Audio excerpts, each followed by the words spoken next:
In the cold of the silvery night, guided only by a flickering light, the wee train pushed trucks with all of its might. The air was still as they chuffed up the hill, approaching the bridge that would see their kill. Too late to realise their blunder, the trucks tore them asunder, and they were thrown to the marsh that dragged them under.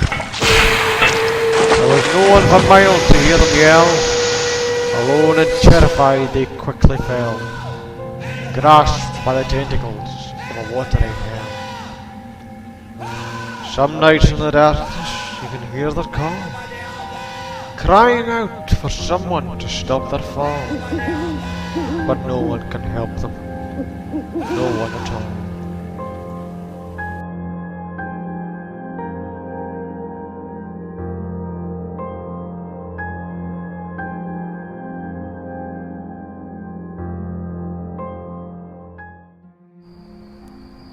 Many years ago, in the high hills of Sodor, two of the scrap merchants were out on the rob, stealing guardrails from an old iron bridge on a small mineral railway, serving several quarries. Well, what have we got here? Ooh, a lovely bit of iron this one, don't you think? I think I'll just get a butcher's of that. You sure this is right, Terry? You stupid sausage. Railway's closing down soon, son. Word is they've only got a few more months and it's all over. Well, look at it this way, we're doing them a favour, aren't we? Helping them with all the dismantling. And if we make a little profit on the side, no one's going to be any the wiser, are they?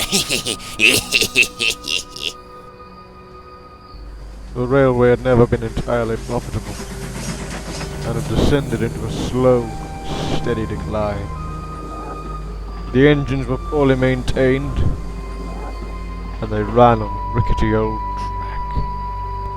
The bridge was no exception to this. The men took what they came for and left. But little did they know that they were going to be responsible for that evening. The last train of the day made its way across the old iron bridge. The engine collected its load of stone and started back, propelling the trucks as it went. The first truck hit a snag in the rails. Without the guardrails to prevent a full derailment, it lurched off the bridge. The engine braked as hard as he could, but the weight of the loaded trucks was too much. The loads scattered across the boggy marshland below, and the entire train plunged helplessly beneath the surface. No one heard their cries for help. They were miles from anywhere, and by the time the engine was discovered to be missing a few days later, the marsh had flooded, and he and his crew had vanished without trace. The line closed a few months later as predicted, but in the subsequent years a new source of stone prompted a reopening. Thing controller sent Duncan, Rusty and Mr.S to help with the rebuilding. As well as re-establishing links with the old quarries, the initial work consisted of clearing branches and undergrowth along the same section as where the old iron bridge still stood. Duncan complained bitterly about it, and banged trucks furiously around the yard. Shunting silly trucks in a goods yard. The thing controller just wants me out of the way. I never wanted to come here in the first place. The way you behave, you've been better off not to have sent you. You've spilled more than enough rubbish from those trucks, you know, Duncan. That just means more work for the men, you know. This is supposed to be your job. I can pull more trucks from here to there than either of you two. Duncan, it's not just my job. We're all taking it in turns to shunt in the yard. Aye, and I've had enough of shunting. I want to go for a run. Mr.S was making his way back to the shunting yards with another rubbish train before heading back to the quarries. The gauge is getting low. Look, stop at a water column and fill your tank. Ah, best make it quick. Duncan will throw another strop if we're late. Yeah, to hang with Duncan. I think I'd be glad if I lowered it. The trucks being used for the rubbish trains were old and worn. The thing controller had decided to give them one last reprieve before sending them up for scrap. The workmen were warned not to overload them, but quite often needs must. As a result, Peter Sam felt a terrible shaking tugging on his doublet between himself and the first truck. All of a sudden, it happened. Ah, what's happening? Yeah, crumbs! The wretched trucks are broken free!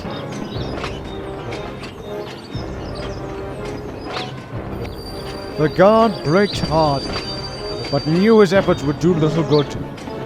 He leapt from his van into the bushes by the side of the line, watching helplessly as the truck spun out of control and hurtled down the line. He gave chase for a few hundred yards, and then watched them clatter into one another on the old iron bridge, plunging into the depths of the marshland below.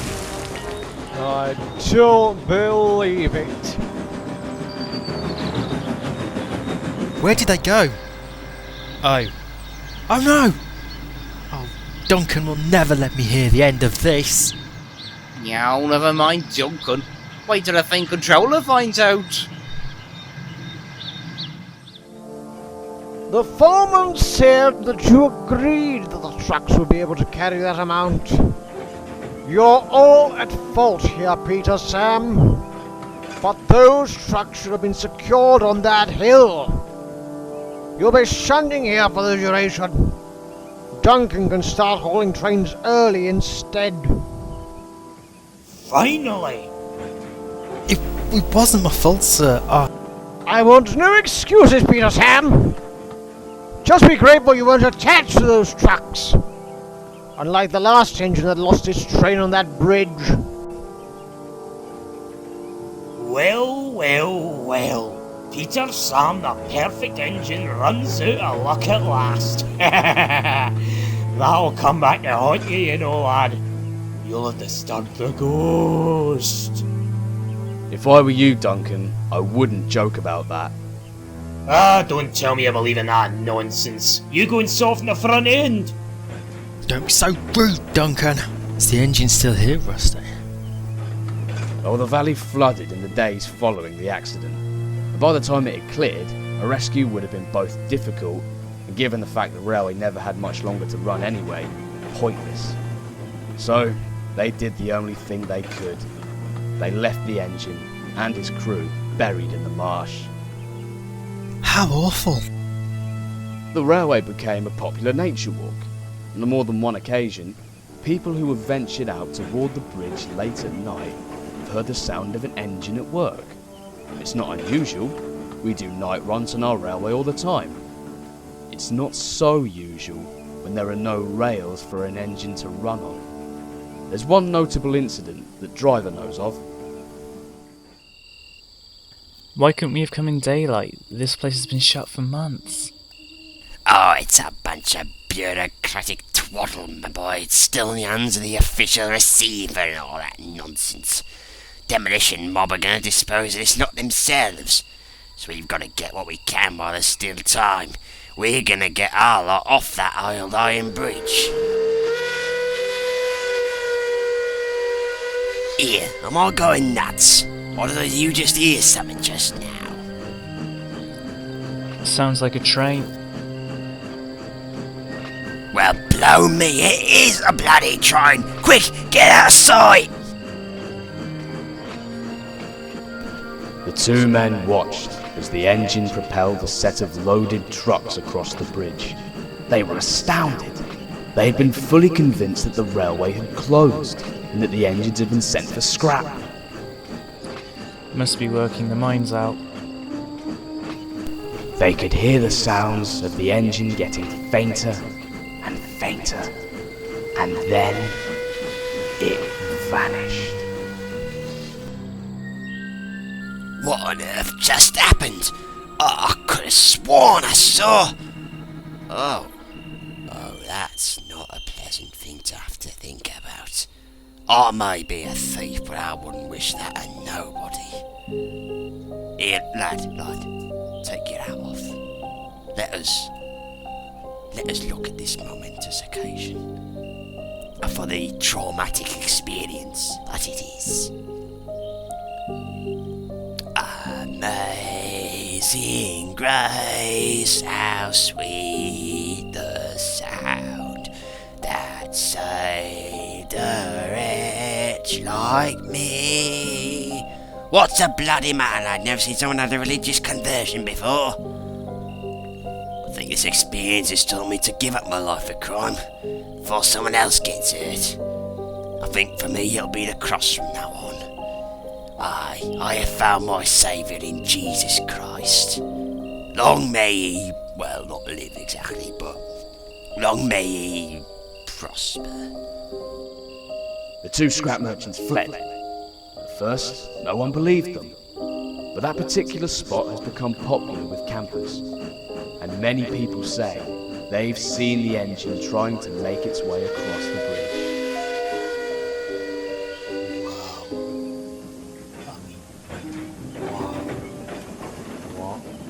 Load of old nonsense! Ghosts! Ha! That'll be the day! Well, I believe you. And well you should, Peter Sam. Many a workman will tell you that when the moon is full and high over the old iron bridge, you can see the little engine and his crew trying to make it home. But it never reaches the other side. Ha! Rubbish! That bridge is as tame as a pet rabbit. Ghosts indeed. Duncan, off the way. Snorting and rude. Oh dear. Never mind him, Peter Sam. He'd have a fit if he saw the ghost. Yeah, Rusty, that's a brilliant idea! What do you have in mind? You wait and see. I think Duncan's crew are right in on this. The next day, the two crews spoke to one another while Duncan was readied by a fit. You'll do it tonight. Now, I've got the brick for you here. You must wait for our signal to drop it. This'll put the wind up, Duncan. I'll whistle as we come towards the bridge. That'll give you time to move out from the siding. Once they had agreed upon a plan, they set to work. Peter Sam went to arrange some coaches. Rusty took a permanent way train to the wharf, and Duncan took his empty stone truck to the quarry. His driver made sure, as part of the plan, to cross the old iron bridge. Ghosts indeed. Barely a hunted gunter here, let alone Rusty's ghost. In the valley, Peter Sam whistled loudly, and the echo carried up to the iron bridge. What you quilfing for? It's only Peter Sam, you Jesse. I'm no quivering. All the same, Rusty's story preyed on Duncan's mind. And when they made it to the quarry, he was keen to leave. And Rusty will take my favourite place in the shed. We can come back for Easter tomorrow. No, we can't. Think control has orders. We must bring them back tonight. Duncan's crew could see their plan was working. Duncan's anguish was as plain as the lines on his boiler. It was dusk by the time they set off. With every clatter on the rails, it grew darker and darker. The mists were rising in the valley and swirling around the old iron bridge. The moon was bright and full, and the rails shrieked loudly as Duncan's train clattered along. Rusty was wrong. There's no such thing as ghosts. There's no such thing as ghosts. There's no such thing as ghosts. He whistled nervously as he passed the water tank. That's a signal. Let's go! Peter Sam moved forward from the siding, eager to scare Duncan. Here we go. Duncan's driver carefully stopped the train halfway along the bridge. As a shrill whistle echoed around them. What was that? Through the mist, Duncan could see flickering lights drawing closer and closer to the bridge. To Duncan, it looked like a steam engine. It whistled again. And Duncan's driver went to drop the brick over the side of the bridge. Duncan stared in fright at the lights as the whistle echoed around them again. The puffing got louder and louder, with a hissing of steam and clatter of trucks on the rails. But as quickly as it disappeared, the lamp faded and the silhouetted engine vanished in the mist. What was that? Ah! It's a ghost! Take me back! Take me back! Never mind my favourite spot in the shed, else you can have it. I'm not crossing this bridge until daylight! Take me back!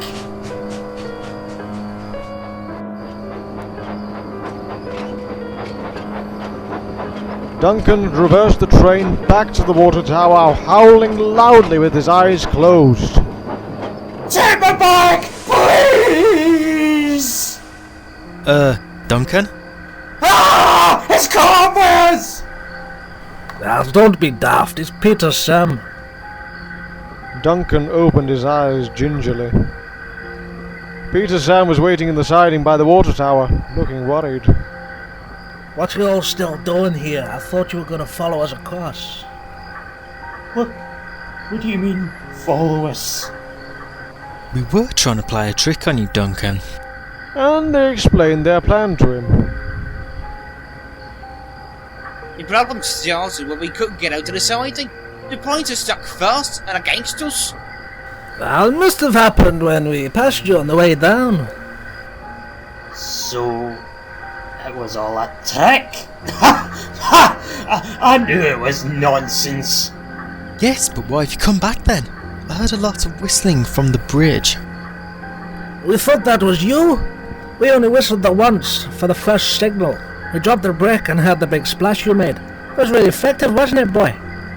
Aye, if you believe that sort of thing. Hang on, we didn't drop anything over the bridge. How could we? It's a 10-minute walk there and back to here.